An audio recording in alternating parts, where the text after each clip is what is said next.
করা যায়, কীভাবে কাজ করা যায় সেটা নিয়ে, যার ফলশ্রুতিতে আমার একার পক্ষে কি করা সম্ভব, যারা আমাকে পার্সোনাল আজকে যেটা করেছি আমরা আমার জায়গা।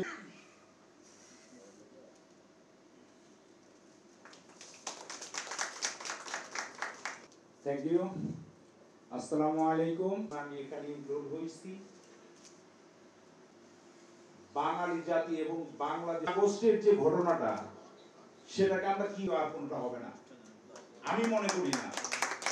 এই হসপিটালের চিন্তা ভাবনা এবং আপনি ভালো লাগে, এর বাহিরে কিচ্ছু না। That's all. Thank you everyone. Universe হাসপাতাল ম্যান অফ বরিশাল পরিবারে আমার মা কিডনি পেশেন্ট এবং আমরা মুম্বাই শহরে যাই। মুম্বাই শহরে